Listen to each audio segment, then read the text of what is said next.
Hello, আজকে আমরা দেখব খুবই গুরুত্বপূর্ণ একটা ব্যাপার, সেটা হলো অন পেজ এসইওর জন্য আমাদের যা যা জানা লাগবে সবকিছু। সো আমরা যখন আর্টিকেল পোস্ট করছিলাম, আমি অনেস্ট কলফার্সে যাই। আমরা যখন আর্টিকেল পোস্ট করছিলাম সাইটে, তখন আমরা অন পেজের অনেক কিছু দেখেছি। যেমন ধরুন, আপনাদের ইমেজ কিভাবে দিতে হবে, ইমেজের ফাইলের নাম ঠিক মতো দেয়া, বা ইত্যাদি ইত্যাদি অনেক কিছু আমরা দেখেছি। আমরা এখন এই আর্টিকেলটা দেখে এবং এই আর্টিকেলটা দেখে, আমাদের যেহেতু এই দুইটা আর্টিকেলই আছে সাইটে আপাতত, অন পেজের একটা কমপ্লিট আইডিয়া নিব যে অন পেজ অপটিমাইজেশন কীরকম হয়। ঠিক আছে? সো অন পেজ অপটিমাইজেশনের জন্য আপনাদের কয়েকটা ব্যাপার মাথায় রাখতে হবে। প্রথম ব্যাপার কি, আমি এডিট পোস্টে যাই, ওখান থেকে দেখাই আপনাদের, তাহলে সহজ হবে। আহ, প্রথম ব্যাপার যেটা, সেটা হলো আপনার যে কিওয়ার্ড, আপনার যে প্রোডাক্টের নাম, যে কিওয়ার্ড আপনি সিলেক্ট করেছেন, এটা যেরকম আমাদের কিওয়ার্ড, এই কিওয়ার্ডটা যেন আপনার টাইটেলে থাকে, আপনার পেজের। ঠিক আছে? পেজের টাইটেলে থাকতেই হবে কিওয়ার্ডটা। সো এটা আপনার প্রোডাক্টের কিওয়ার্ড যদি হতো, ধরুন, কথার কথা, আপনি ধরুন ব্যাকলিঙ্ক নিয়ে একটা আর্টিকেল লিখছেন, আপনি ব্যাকলিঙ্কের জন্য র্যাঙ্ক করতে চান, ব্যাকলিঙ্ক এই ওয়ার্ডটার জন্য। তো তখন আপনার কিওয়ার্ডের এই আর টাইটেলের মধ্যে এমনভাবে ব্যাকলিঙ্ক কথাটা দিয়ে দিতে হতো যাতে ন্যাচারাল লাগে। যেমন দেখুন, এটা আমাদের কিওয়ার্ড, তাই না? এই পুরাটা কিওয়ার্ডটা আমরা নিচে দিয়েছি, এই যে এখানে, এটা আমাদের কিওয়ার্ড। কিন্তু এটা দেখে কিন্তু মনে হচ্ছে না এখানে আমি জোর করে কিছু দিয়েছি, কারণ এখানে আমি নর্মালি কিওয়ার্ডটাই টাইটেল হিসেবে ব্যবহার করতে পেরেছি।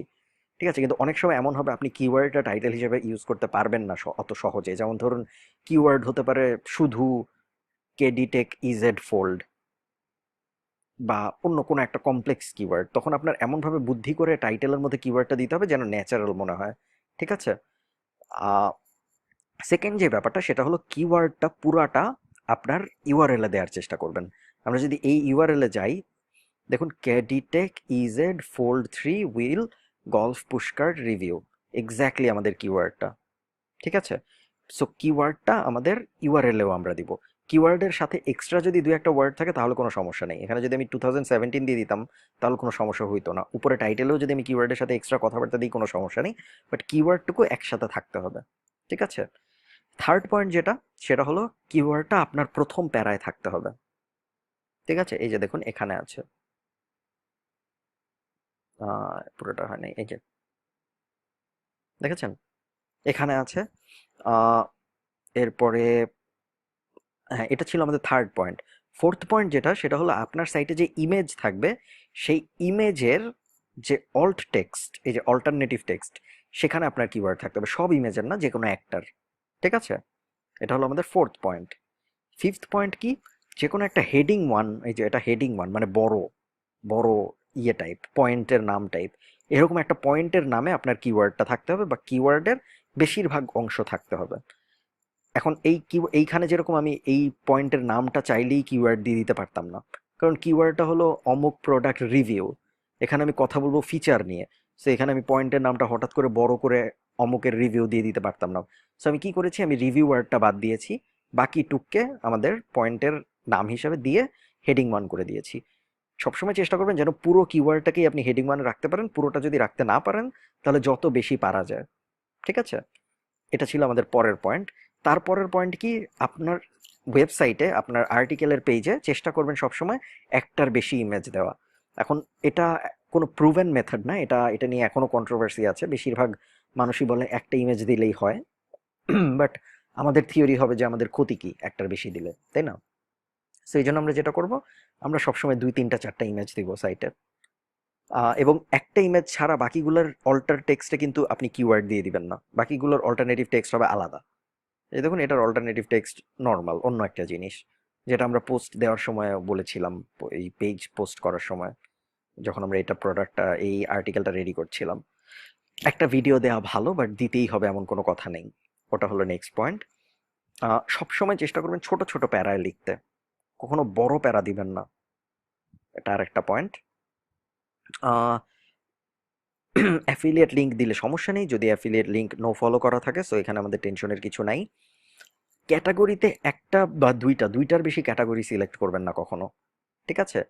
এটা ছাড়াও আমরা আর্টিকেল পোস্ট দেওয়ার সময়ও বলেছিলাম যে সবসময় নর্মালি বাইরের, এটা না, নর্মালি আপনি চেষ্টা করবেন ন্যাচারালি লিঙ্ক করতে।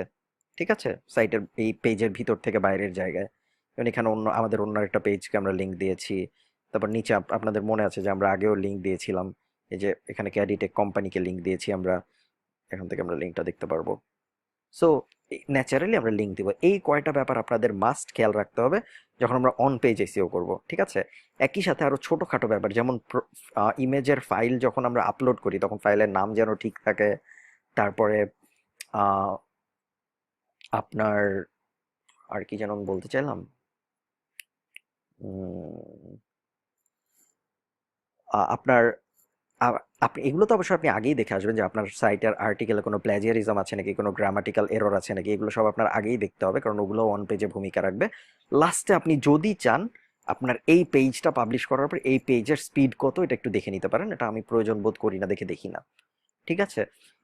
এবং যখনই আপনি একটা আর্টিকেল এভাবে পোস্ট করবেন তখনই আপনার দেখবেন যখন আপনি আপনার অন্য পেজকে লিংক দিবেন তখন কমেন্টে 1-2 দেখাবে যে আমার অন্য পেজে লিংক এসেছে, আমি অ্যাপ্রুভ করব নাকি। ওগুলো সবসময় কমেন্টে যেয়ে অ্যাপ্রুভ করে দিবেন, ঠিক আছে? মানে যে আমি অলরেডি অ্যাপ্রুভ করে দিয়েছি, এই যে আনঅ্যাপ্রুভ করে অ্যাপ্রুভ করা যায়, কারণ এই একটা থেকে আরেকটা লিংক দিয়েছি ওটা এখানে কমেন্ট হিসেবে চলে এসেছে, তো এগুলোকে আমাদের অ্যাপ্রুভ করে দিতে হবে।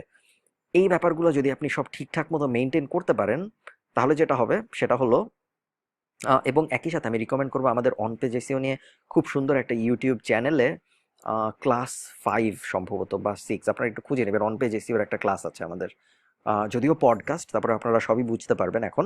এবং দেখবেন যে আমরা অনেক ডিটেইলে কথা বলেছি অন পেজ এসিওর জন্য কি কি করতে হয়। আমি মেইনলি এখন যা যা বললাম এগুলোই, বাট আরো অনেক ডিটেইলে বলা আছে। সো ওই সব যদি আপনারা মেনটেন করতে পারেন ঠিকঠাক মতো, তাহলে আপনি যখন আর্টিকেল পোস্ট দিবেন, পোস্ট দেওয়ার পর হাবিজাবি জায়গায় একটু শেয়ার করবেন পিন্টারেস্টে বা গুগল প্লাসে, তখন দেখবেন আপনার আর্টিকেলটা খুব তাড়াতাড়ি র্যাঙ্কে চলে আসবে। যেমন ধরুন এই এই ওয়েবসাইটটা আমরা খুলেছি কবে, এই আর্টিকেলটা আমরা পোস্ট দিয়েছিলাম কবে, কেডিটেক, এটা আমরা পোস্ট দিয়েছিলাম 17 তারিখ। আজকে হলো 19 তারিখ, শুরু হলো মানে 3টা বাজে রাত। সো মাত্র 19 তারিখ শুরু হয়েছে। সো আমরা যদি এটা প্রোডাক্টটা লিখে সার্চ করি তাহলে আমরা দেখব, আমি একটু আগে দেখেছি so আমি জানি,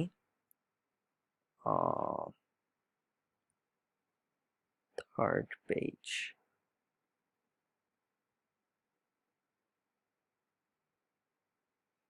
আমরা ফোর্থ বা ফিফথে ছিলাম, আমি একটু দেখে নেই, ভুলে গিয়েছি। ক্যাডিটেক ইন্টারেস্ট ইস্যুস,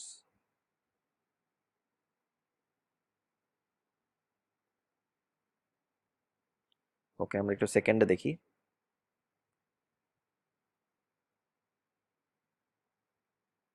ওকে, যেহেতু আমরা এভাবে খুঁজে পাচ্ছি না, আমরা সার্প ল্যাব দিয়ে খুঁজি, সার্প ল্যাব, বা আমরা স্মল এসইও দিয়ে খুঁজি। এগুলো সবকিছুই সব দিয়ে কিওয়ার্ড খোঁজা যায়, কিন্তু আপনার কিওয়ার্ড কোথায় আছে আপনি বের করতে পারবেন। আমি গ্রামারলিতে ক্লিক করে ফেলেছি। সো আমরা যদি এখানে আমাদের ইউআরএল দেই, এটা না, ইউআরএল হলো এটা হলো আমাদের ইউআরএল honestgolfers.com, আর আমাদের কিওয়ার্ড হলো এটা, এটা পেস্ট।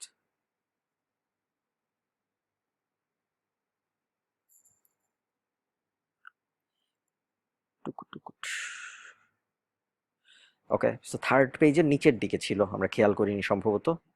তো চলুন আমরা আবার আরেকবার গুগল করে দেখে আসি। 30 নম্বর পজিশন মানে হলো এক এক পেজে তো 10টা থাকে গুগলের রেজাল্ট। সো 30 নম্বর পজিশন মানে হলো থার্ড পেজের নিচের দিকে।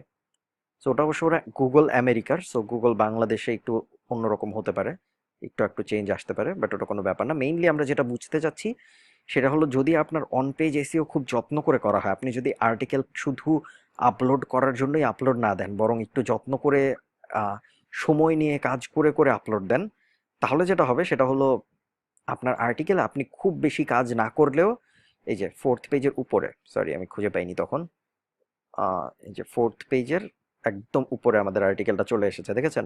এবং এই আর্টিকেলটা করার আসার জন্য কিন্তু আমরা কোনো এসিও করিনি, অফ পেজ এসিও।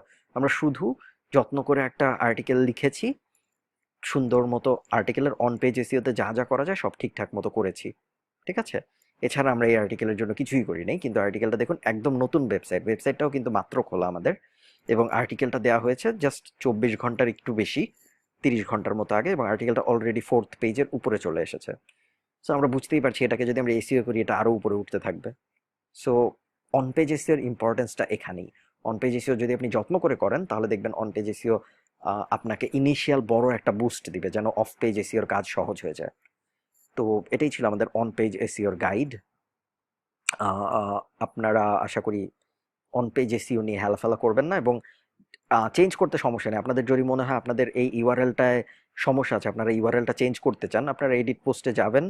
এডিট পোস্টে যেয়ে সুন্দর করে এখান থেকে এডিটে ক্লিক করে ইউআরএলটা এডিট করে কিওয়ার্ড বসাবেন। যতক্ষণ পর্যন্ত আপনি অফ পেজ এসইও না শুরু করছেন ওই পেজের জন্য, ততক্ষণ পর্যন্ত আপনি যা খুশি চেঞ্জ করতে পারেন, কোনো সমস্যা নেই। ঠিক আছে, নাম চেঞ্জ করতে পারেন, এটা চেঞ্জ করতে পারেন। অন পেজ এসইও ঠিক করার জন্য যা যা চেঞ্জ করা দরকার সব চেঞ্জ করতে পারবেন, কোনো সমস্যা নেই। তো এটাই আমাদের অন পেজ এসইও এর ভিডিও ছিল। সো ধন্যবাদ সবাইকে।